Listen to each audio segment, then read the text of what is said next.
The city of Binghamton has been working for months to get illicit cannabis shops off the street while filling vacant storefronts with legal cannabis dispensaries. With more locations being approved by the New York State Office of Cannabis Management, Binghamton could see some new storefronts opening. 12 Kyle Spisak has a look at what could be in store for the city of Binghamton. 2 new legal cannabis dispensaries are set to open at the sites of a former A&W on Court Street and the old Daniels Paint and Decorating on Main Street.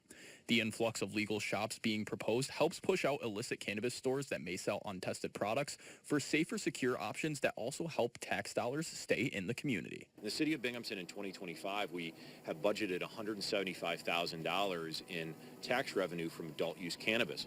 Now we're getting that money from these legal dispensaries, and the illegal dispensaries are not providing anything to the taxpayers, and really they're stealing from the taxpayers.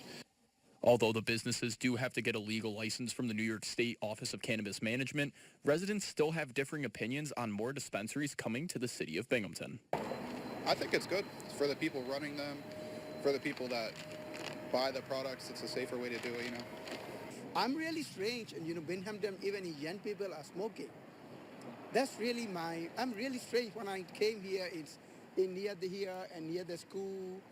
Even a high school student, I saw every day they are smoking. Even in marijuana is worse than it's smoking. But I'm not really support on that. I'm really upset on that for the new generation. While everything has the green light for Vivid Wellness to open their location at 242 Main Street in Binghamton, what will be Cottonmouth Dispensary is still waiting on license approval from the Office of Cannabis Management before they can open their doors. I'm Kyle Spisak, 12 News, Broome County.